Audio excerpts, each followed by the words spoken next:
പഹൽഗാം ഭീകരാക്രമണം ആസൂത്രണം ചെയ്തതും നടപ്പിലാക്കിയതും പാകിസ്ഥാൻ തന്നെയാണ്. അത് തെളിയിക്കുന്ന വ്യക്തമായ തെളിവുകൾ പുറത്തുവരുന്നു.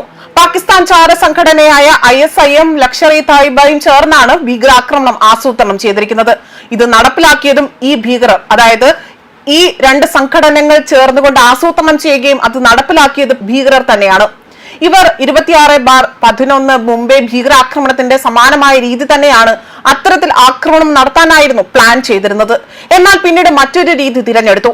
ഈ ആക്രമണത്തിൽ അവർ തിരഞ്ഞെടുത്ത വഴികൾ മതം ചോദിച്ച് മനസ്സിലാക്കി കൃത്യമായി പോയിന്റ് ബ്ലാങ്ക് നോക്കി നിറയൊഴിക്കുക എന്നതായിരുന്നു. സമത്വവും സാഹോദര്യവും മതസൗഹാർദ്ദവും നിറഞ്ഞു നിൽക്കുന്ന ഇന്ത്യ മഹാരാജ്യത്ത് പാക് ഭീകരർ നുഴഞ്ഞു കയറി 26 നിരപരാധികളായ വ്യക്തികളെയാണ് വെടിവെച്ച് കൊലപ്പെടുത്തിയത്.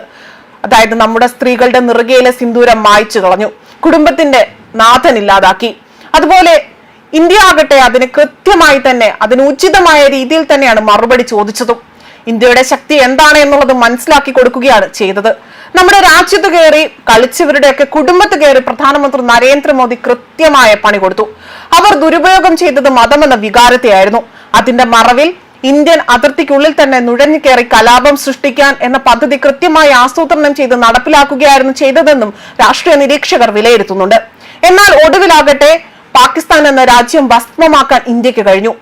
ഇനി അവശേഷിക്കുന്ന ജീവനില്ലാത്ത പാകിസ്ഥാന്റെ കുറച്ചധികം ഭാഗങ്ങൾ മാത്രമാണ്. ഇനിയും അവർ തലപൊക്കിയാൽ ഇനി ആ ഒരു രാജ്യം തന്നെ ഈ ഭൂമുഖത്ത് ഉണ്ടാകില്ല എന്ന മുന്നറിയിപ്പ് കൂടിയായിരുന്നു പ്രധാനമന്ത്രി നരേന്ദ്രമോദി നൽകിയതും.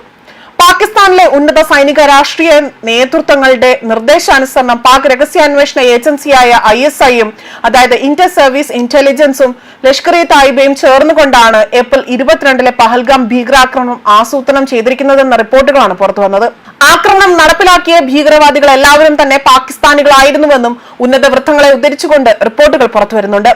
26/11 മുംബൈ ഭീകരാക്രമണത്തിന് സമാനമായി തന്നെ ആക്രമണമായിരുന്നു ഇവർ ആസൂത്രണം ചെയ്തത്, അല്ലെങ്കിൽ പദ്ധതിയിട്ടത്.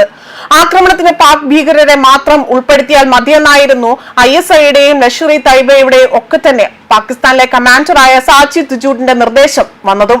ഭീകരാക്രമണത്തിന്റെ രഹസ്യാത്മക നഷ്ടപ്പെടാതിരിക്കാനാണ് കാശ്മീരിൽ നിന്നുള്ള ഭീകരവാദികളെ ആക്രമണത്തിന്റെ ഭാഗമാക്കാതിരുന്നത്. പാകിസ്ഥാന്റെ മുൻ സ്പെഷ്യൽ ഫോഴ്സ് കമാൻഡോ ആയിരുന്ന, അല്ലെങ്കിൽ അങ്ങനെ സംശയിക്കുന്ന സുലൈമാനാണ് പഹൽഗാമിൽ ആക്രമണം നടത്തിയ സംഘത്തെ നയിച്ചിരിക്കുന്നത്. മറ്റ് 2 പാക് ഭീകരവാദികളും ഇയാൾക്കൊപ്പം ഉണ്ടായിരുന്നു. 2022 ജമ്മു മേഖലയിൽ കടക്കുന്നതിന് മുൻപേ തന്നെ സുലൈമാൻ പാകിസ്ഥാനിലെ പഞ്ചാബ് പ്രവിശ്യയിലെ മുരിദ്ഖയിലെ ലഷ്കർ കേന്ദ്രത്തിൽ പരിശീലനം ലഭിച്ചു എന്നതാണ് വിവരങ്ങൾ പുറത്തുവരുന്നത്. ഏപ്രിൽ 15 സുലൈമാൻ, അതായത് ത്രാൽ മേഖലയിൽ സുലൈമാൻ ഉണ്ടായിരുന്നതായും സാറ്റലൈറ്റ് ഫോണിനെ അടിസ്ഥാനമാക്കി അതിലുള്ള വിശകലനം വെളിപ്പെടുത്തുന്നുണ്ട്. അതായത് പഹൽഗാം ആക്രമണം നടന്ന് ഏപ്രിൽ 22 ഒരാഴ്ച മുൻപേ തന്നെ ഇയാൾ ബൈസൺ വാലിയിൽ ആ ഒരു മേഖലയിൽ ഉണ്ടായിരുന്നതായാണ് വ്യക്തമാകുന്നത്. 2023 പൂഞ്ച് ആർമി ട്രക്കിന് നേരെ ഉണ്ടായ ഭീകരാക്രമണത്തിലും സുലൈമാൻ തന്നെ ഇതിൽ പങ്കാളിയായിരുന്നു. അന്നത്തെ ആക്രമണത്തിൽ 5 സൈനികർക്കാണ് ജീവൻ നഷ്ടമായത്. പിന്നീട് പഹൽഗാം ഭീകരാക്രമണം നടന്നതുവരെയുള്ള 2 കൊല്ലം സുലൈമാൻ സജീവമായിരുന്നില്ല എന്നാണ് സൂചനകൾ പുറത്തുവരുന്നത്. പഹൽഗാമിൽ ആക്രമണം നടത്തിയ സുലൈമാന്റെ ഒപ്പമുണ്ടായിരുന്ന മറ്റ് 2 ഭീകരവാദികളുടെ വിവരങ്ങളും ഇതുവരെയും വെളിപ്പെടുത്തിയിട്ടില്ല. പഹൽഗാം ആക്രമണത്തിൽ പാകിസ്ഥാനിൽ നിന്നുള്ള ഭീകരവാദികളായ ഹാഷിം മൂസ, അലി ഭായി എന്നിവരുടെ പങ്കിനെ കുറിച്ചും നേരത്തെ ജമ്മു കാശ്മീർ പോലീസ് സംശയിച്ചിരുന്നുവെങ്കിൽ പോലും നിലവിൽ സ്ഥിരീകരിക്കാനായത് സുലൈമാന്റെ പങ്ക് മാത്രമാണ്. കാശ്മീരിൽ നിന്നുള്ള തീവ്രവാദി ആദിൽ ഹുസൈൻ ആക്രമണ ആവശ്യമായ സഹായം ചെയ്തു നൽകിയെന്ന വിവരങ്ങളും ഇതിലൂടെ തന്നെ സ്ഥിരീകരിക്കപ്പെടുന്നു. പഹൽഗാമിലെ ബാക്ടോക്കയിൽ നിന്ന് പർവേൻ അഹമ്മദ് ജോർ എന്നയാളുടെയും അതുപോലെ തന്നെ മറ്റ് വ്യക്തികളുടെയൊക്കെ തന്നെ കഴിഞ്ഞ മാസം എന്നെ അറസ്റ്റ് ചെയ്യുകയാണ് ഉണ്ടായത്. എന്നാൽ ഇവരുടെ പങ്ക് ഭീകരവാദികൾക്ക് ഭക്ഷണവും ഒളിത്താവളവും മറ്റും നൽകി എന്നത് മാത്രമായിരുന്നു. സഹായത്തിന് പകരമായി ഭീകരവാദികളിൽ നിന്ന് ഇതുവരെയും പണവും സ്വീകരിച്ചു വരുന്നില്ല.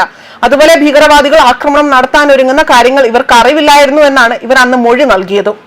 ന്യൂസ് ഡെസ്ക് കർമ്മ ന്യൂസ്.